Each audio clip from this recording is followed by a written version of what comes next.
नमस्कार दोस्तों, प्यारे साथियों, आप सभी का स्वागत है आपके अपने इस YouTube चैनल गुरिया एकेडमी पर। दोस्तों, आज हम जानेंगे भारतीय सामान्य ज्ञान के कुछ महत्वपूर्ण प्रश्नों के बारे में जो आपकी सभी प्रतियोगी परीक्षाओं के लिए, चाहे एसएससी हो, यूपीएससी हो, सीईटी हो, कोई भी एग्ज़ाम हो, उन सभी के लिए महत्वपूर्ण साबित होने वाले हैं। जो जो क्वेश्चन पूछे जाते हैं वो आज हम करने वाले हैं। तो दोस्तों, वीडियो में लास्ट तक बने रहना। अगर वीडियो आपको अच्छी लगे तो लाइक करना, कमेंट करना और वीडियो को ज़्यादा से ज़्यादा शेयर करना। तो चलिए स्टार्ट करते हैं हम। फर्स्ट क्वेश्चन है, चैतन्य महाप्रभु किस संत संप्रदाय से जुड़े थे? तो जो चैतन्य महाप्रभु है ये गौड़ीय संप्रदाय से जुड़े हुए थे और गौड़ीय संप्रदाय को ही चैतन्य संप्रदाय भी कहा जाता है। और दोस्तों, गौड़ीय संप्रदाय को इसे अचिंत्य भेदभावी संप्रदाय भी कहते हैं। अचिंत्य भेदभावी संप्रदाय भी कहते हैं। और जो चैतन्य महाप्रभु है, चैतन्य महाप्रभु के गुरु थे दोस्तों श्री केशव भारती। नेक्स्ट क्वेश्चन, पुष्टि मार्ग के दर्शन की स्थापना किसने की? तो इनकी स्थापना है ये वल्लभाचार्य ने पुष्टि मार्ग के दर्शन की स्थापना की थी। और पुष्टि मार्ग को शुद्ध द्वैतवाद दर्शन मार्ग भी कहते हैं।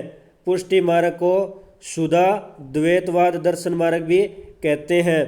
और जो पुष्टि मार्ग है इसका जो प्रमुख केंद्र है ये नाथ द्वारा राजसमंद में है।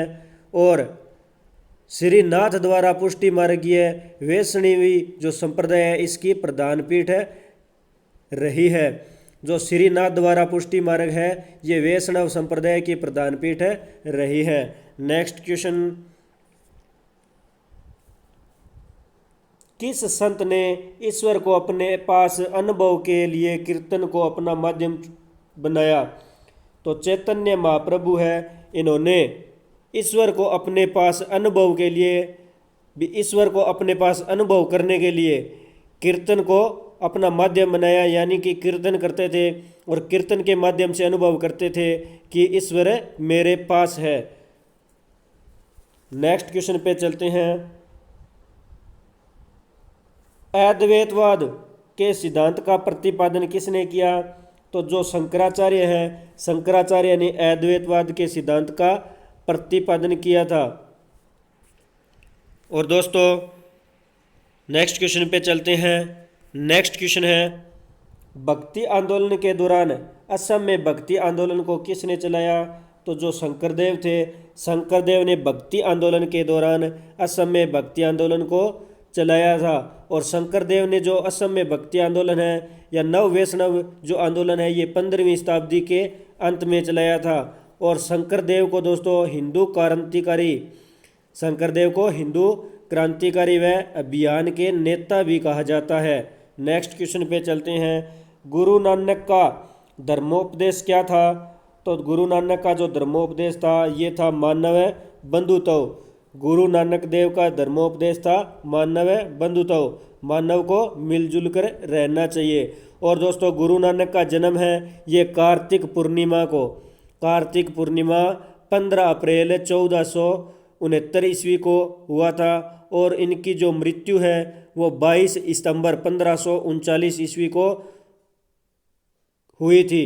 और जो गुरु नानक देव जी की समाधि है ये दोस्तों करतारपुर में बनी हुई है। और गुरु नानक देव जी है दोस्तों ये सिखों के प्रथम गुरु थे और गुरु नानक देव जी ने सिख पंथ की स्थापना की थी।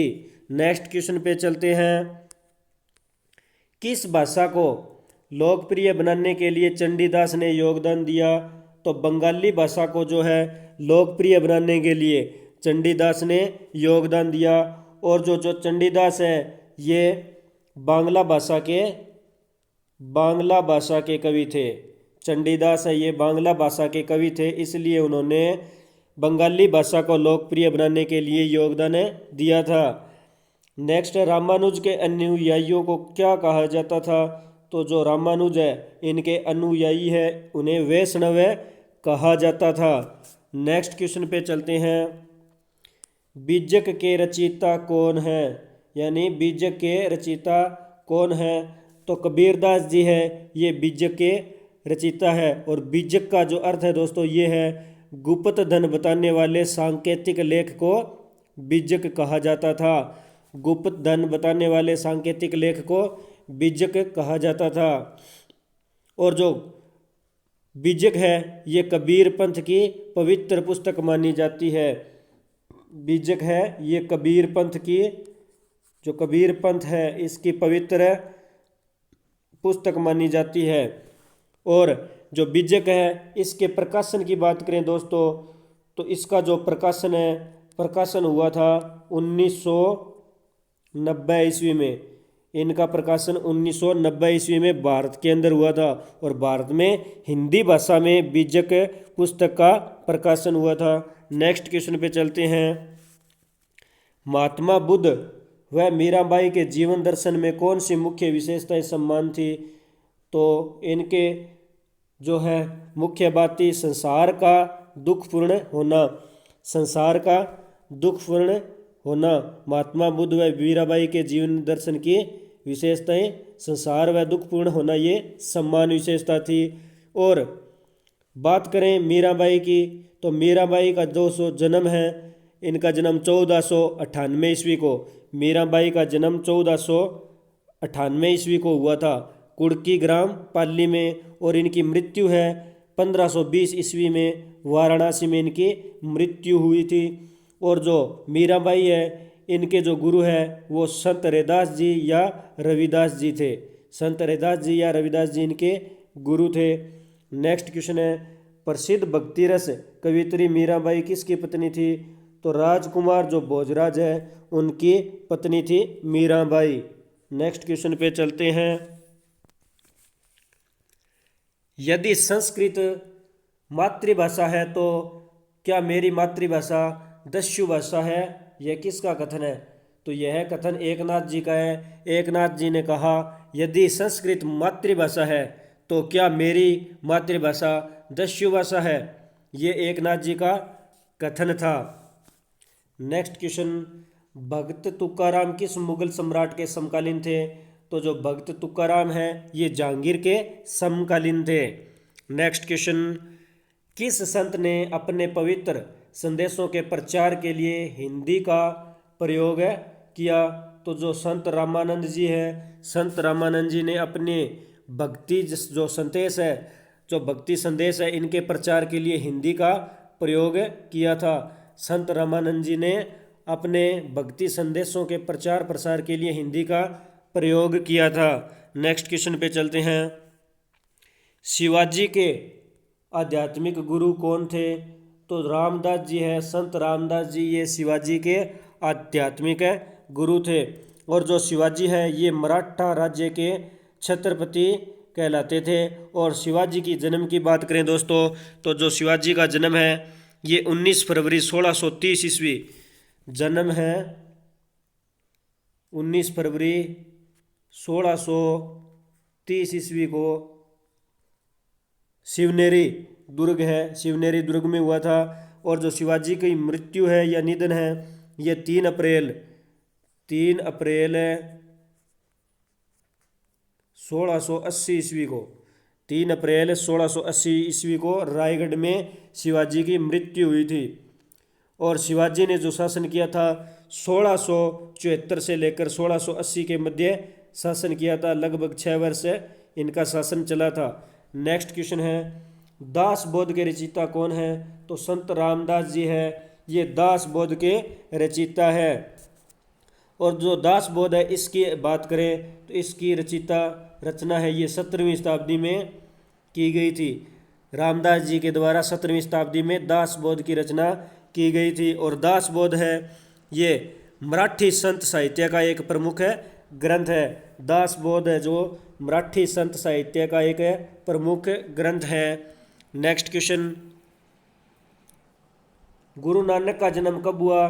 तो 1469 ईस्वी में गुरु नानक देव जी का जन्म हुआ था। 1469 ईस्वी को गुरु नानक देव जी का जन्म हुआ था। नेक्स्ट क्वेश्चन, गुरु नानक जी का जन्म कहाँ हुआ? तो तलवंडी नामक स्थान पे गुरु नानक जी का जन्म हुआ था। नेक्स्ट है, किस धर्म का संस्थापक है? किस सिख गुरु को माना जाता है? तो सिख धर्म के जो संस्थापक है, मैं पहले भी आपको पीछे क्वेश्चन में बता चुका हूँ, सिख जो धर्म है उनके संस्थापक है गुरु नानक देव जी को माना जाता है। यानी सिख पंथ की स्थापना गुरु नानक देव जी ने की थी। नेक्स्ट क्वेश्चन, अमृतसर शहर का निर्माण किसने कराया? तो जो गुरु रामदास जी हैं, गुरु रामदास जी ने अमृतसर का निर्माण करवाया था। और गुरु रामनाथ जी हैं, इन्होंने 1577 ईस्वी में अमृत सरोवर नामक नगर की स्थापना की थी। गुरु रामदास जी ने 1577 ईस्वी में अमृतसर है नामक नगर की स्थापना की थी, अमृत सरोवर नामक नगर की स्थापना की थी, जो आगे चलकर अमृतसर नगर के नाम से प्रसिद्ध हुआ था। नेक्स्ट, किस धर्म गुरु को इस्लाम न अपनाने के कारण अपना शीश कटवाना पड़ा? तो गुरु तेग बहादुर जी है, गुरु तेग बहादुर को इस्लाम न अपनाने के कारण अपना शीश कटवाना पड़ा था। नेक्स्ट क्वेश्चन, महात्मा गांधी के प्रिय भजन जो पीर पराई जाने रे के रचयिता कौन है? तो नरसिंह मेहता है। नरसिंह मेहता जो महात्मा गांधी के प्रिय भजन जो पीर पराई रे के रचयिता है। और जो पीर पराई रे की रचना है ये 15वीं शताब्दी में की गई थी। जो पीर पराई जाने रे जो रचना है, इसकी रचना नरसिंह मेहता के द्वारा 15वीं शताब्दी में की गई थी। और बात करें दोस्तों गांधी जी के बारे में, तो दोस्तों गांधी जी का जो जन्म है ये 2 अक्टूबर 1869 ईस्वी को हुआ था। और मृत्यु है जो गांधी जी की वो 30 जनवरी 1948 ईस्वी को हुई थी। और दोस्तों नेक्स्ट क्वेश्चन पे चलते हैं, नरसिंह मेहता कहाँ के प्रमुख संत थे? तो जो नरसिंह मेहता है ये गुजरात के प्रमुख संत थे। और नरसिंह मेहता की बात करें दोस्तों, इसे नरसिंह मेहता या नरसिंह मेहता के नाम से भी जाना जाता है। नरसिंह मेहता या नरसिंह मेहता के नाम से जाना जाता है। तो बिल्कुल भी कंफ्यूज मत होना, नरसिंह भी आ सकता है और नरसिंह मेहता भी ऑप्शन में आ सकता है। और जो नरसिंह मेहता है इनके जन्म की बात करें तो दोस्तों इनका जन्म 1414 ईस्वी जूनागढ़ गुजरात में हुआ था। और जूनागढ़ गुजरात के अंदर गांव है दोस्तों तालाना ग्राम के अंदर इनका जन्म हुआ था। और इनकी मृत्यु है दोस्तों वो 1480 ईस्वी को इनकी मृत्यु हुई थी। और दोस्तों जो नरसिंह मेहता है इनकी मुख्य रचनाओं के बारे में बात कर लेते हैं। तो इनकी जो मुख्य रचनाएं हैं वो है दोस्तों, पहली है सुदामा चरित, दूसरी रचना है इनकी गोविंद गमन, तीसरी रचना है दोस्तों चातुर्यो, चौथी इनकी रचना है सूरत संग्राम, पांचवी इनकी रचना है श्रृंगारमाला और छठी इनकी रचना है वसंत नाप दो। ये 6 इनकी प्रमुख रचनाएं थी। नेक्स्ट क्वेश्चन पे चलते हैं, असम का चैतन्य किसे कहा जाता है? तो शंकर देव को असम का चैतन्य कहा जाता है। नेक्स्ट क्वेश्चन पे चलते हैं, मुगल शासक मोहम्मद शाह किस संप्रदाय का अनुयायी था? तो जो मुगल शासक है मोहम्मद शाह है ये शिव नारायण संप्रदाय है इसका अनुयायी था। मुगल शासक मोहम्मद शाह है ये शिव नारायण संप्रदाय का अनुयायी था। नेक्स्ट क्वेश्चन पे चलते हैं, गुरु नानक का जन्म स्थल तलवंडी नामक स्थान अब किस नाम से विख्यात है? तो दोस्तों जो तलवंडी नामक स्थान पे जो गुरु नानक देव जी का जन्म हुआ था, तो जो तलवंडी नामक स्थान है अभी फ़िलहाल ननकाना साहिब के नाम से विख्यात है। नेक्स्ट क्वेश्चन पे चलते हैं, रामचरितमानस नामक ग्रंथ की रचना किसने की? तो जो तुलसीदास जी है, तुलसीदास जी ने 15वीं शताब्दी में रामचरितमानस की रचना की थी। और इसमें 4 वक्तव्य 4 स्वरूपता थे। जो रामचरितमानस है इसकी जो मानस है इसकी रचना तुलसीदास जी ने 15वीं शताब्दी में की और इसके अंदर 4 वक्ता व 4 श्रोता थे। और जो रामचरितमानस है इसके प्रकाशन की बात करें दोस्तों तो इसका जो प्रकाशन हुआ था वो हुआ था 1949 ईस्वी में इनका प्रकाशन हुआ था। और इनकी जो महाकाव्य की रचना है यानी रामचरितमानस है इनकी रचना, इस महाकाव्य की रचना है ये लगभग 2 वर्ष 7 माह 26 दिन में पूरी हुई थी। 2 वर्ष 7 माह 26 दिन में पूरी हुई थी। नेक्स्ट क्वेश्चन, तुलसीदास का जन्म कहाँ हुआ? तो बांदा जिले के राजापुर गांव में तुलसीदास जी का जन्म हुआ था। और जो तुलसीदास जी का जन्म है दोस्तों 1511 ईस्वी कासगंज उत्तर प्रदेश में हुआ। और इनकी मृत्यु दोस्तों 1623 ईस्वी में वाराणसी में हुई थी। नेक्स्ट क्वेश्चन पे चलते हैं। रायदासी संप्रदाय की स्थापना किसने की? तो संत रैदास जी है। संत रैदास जी ने रायदासी संप्रदाय की स्थापना की थी। नेक्स्ट है, रैदास जी किसके शिष्य थे? तो दोस्तों जो रैदास जी है ये रामानंद जी के शिष्य थे। नेक्स्ट है, नीपंख नामक आंदोलन किस धर्मगुरु ने चलाया? तो जो नीपंख नामक आंदोलन है ये संत दादू दयाल जी ने चलाया था। नेक्स्ट क्वेश्चन, सिखों के 10वें गुरु कौन थे? तो जो गुरु गोविंद सिंह जी है, गुरु गोविंद सिंह जी सिखों के 10वें गुरु थे। तो दोस्तों मैं जो सिखों के 10 गुरु हैं उनके बारे में बताता हूँ। तो कौन कौन थे सिखों के 10 गुरु? तो दोस्तों देखो, पहला गुरु है सिखों के, जो पहले गुरु यानी प्रथम गुरु थे वो थे गुरु नानक देव जी। दूसरे गुरु थे इनके गुरु अंगद देव जी। तीसरे जो गुरु थे गुरु अमरदास जी। चौथे गुरु थे गुरु रामदास जी। पांचवें थे गुरु अर्जुन देव जी। छठे थे गुरु हरगोविंद जी। सातवें गुरु थे गुरु हरराय जी। आठवें थे गुरु हरकिशन जी। नौवें थे गुरु तेग बहादुर जी। और जो 10वें गुरु है ये गुरु गोविंद सिंह जी थे। अगर पूछ लिया जाए सिखों के प्रथम गुरु कौन थे तो याद रखना गुरु नानक देव जी थे। पांचवें गुरु कौन थे? तो गुरु अर्जुन देव जी थे। और लास्ट गुरु अंतिम गुरु कौन थे? तो गुरु गोविंद सिंह जी थे। नेक्स्ट क्वेश्चन, धर्म दीक्षा विधि पाहुल की स्थापना किसने की? तो गुरु गोविंद सिंह जी ने जो धर्म दीक्षा विधि पाहुल है इसकी स्थापना की थी।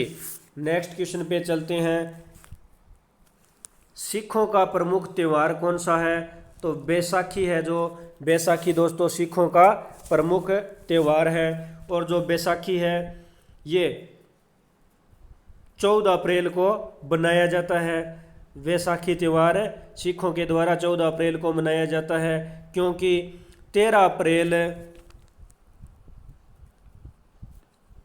दोस्तों 13 अप्रैल 1699 ईस्वी में 1699 ईस्वी में 13 अप्रैल 1699 ईस्वी को बैसाखी के मौके पर खालसा पंथ की स्थापना हुई थी।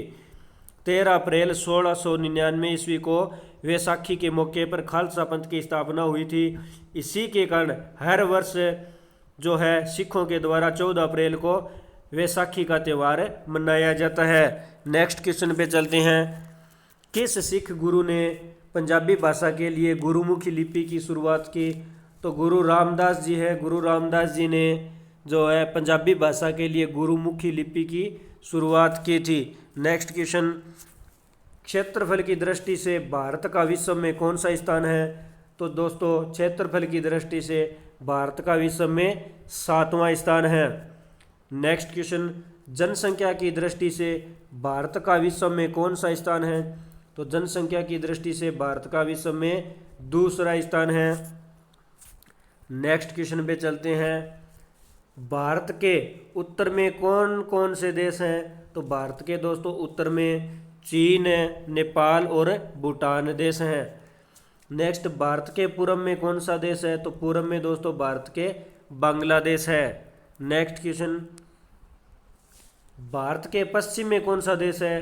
तो भारत के जो पश्चिम में है पाकिस्तान है। और भारत के दक्षिण पश्चिम में कौन सा सागर है? तो दोस्तों ध्यान रखना, भारत के दक्षिण पश्चिम में अरब सागर है। और पूछ ही लिया जाए कि भारत के दक्षिण पूर्व में कौन सा सागर है, तो ये दोस्तों दक्षिण पश्चिम में अरब सागर है और जो दक्षिण पूर्व है उसमें बंगाल की खाड़ी है। तो भारत के दक्षिण पूर्व में कौन सी खाड़ी है? तो बंगाल की खाड़ी है।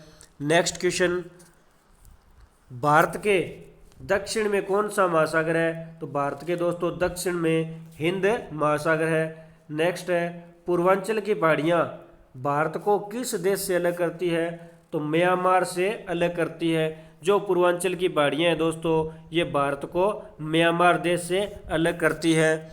नेक्स्ट है, मन्नार की खाड़ी और पाक जलडमरू मध्य भारत को किस देश से अलग करता है? तो श्रीलंका को अलग करता है। यानी श्रीलंका और भारत के बीच में जो है पाक जलडमरू है, ये भारत व श्रीलंका को अलग करता है। या मन्नार की खाड़ी है, ये भारत व श्रीलंका को अलग करती है। नेक्स्ट, संपूर्ण भारत के अक्षांशीय विस्तार कितना है?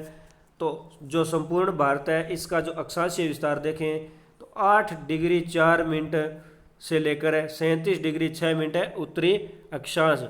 8 डिग्री 4 मिनट से लेकर 37 डिग्री 6 मिनट उत्तरी अक्षांश। नेक्स्ट क्वेश्चन पे चलते हैं। भारत के मध्य से कौन सी रेखा गुजरती है? तो कर्क रेखा है, ये भारत के मध्य से गुजरती है और इसे 23.5 डिग्री कर्क रेखा के नाम से जाना जाता है। और जो कर्क रेखा है ये भारत को 2 अलग भागों में करती है, भारत को 2 भागों में विभाजित करती है। नेक्स्ट, भारत के उत्तर से दक्षिण का विस्तार कितना है?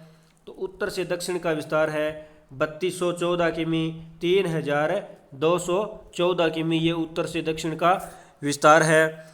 और जो भारत का पूर्व से पश्चिम तक विस्तार कितना है? तो भारत का जो पूर्व से पश्चिम तक विस्तार है दोस्तों, तो वो है 2933 किमी। नेक्स्ट क्वेश्चन, अंडमान निकोबार द्वीप समूह कहाँ स्थित है? तो दोस्तों अंडमान निकोबार जो द्वीप समूह है ये बंगाल की खाड़ी में स्थित है। अंडमान निकोबार द्वीप समूह बंगाल की खाड़ी में स्थित है। तो दोस्तों आज हमने भारतीय सामान्य ज्ञान के कुछ महत्वपूर्ण प्रश्नों के बारे में जाना। दोस्तों अगर आपको ये वीडियो अच्छी लगे तो लाइक करना, कमेंट करना और दोस्तों ज़्यादा से ज़्यादा इस वीडियो को अपने दोस्तों में शेयर करना। और दोस्तों अपने इस चैनल गुरी एकेडमी को सब्सक्राइब करना और बेल आइकन को प्रेस करना ताकि नोटिफिकेशन आपको समय समय पर मिलता रहे। धन्यवाद दोस्तों। जय हिंद, जय भारत।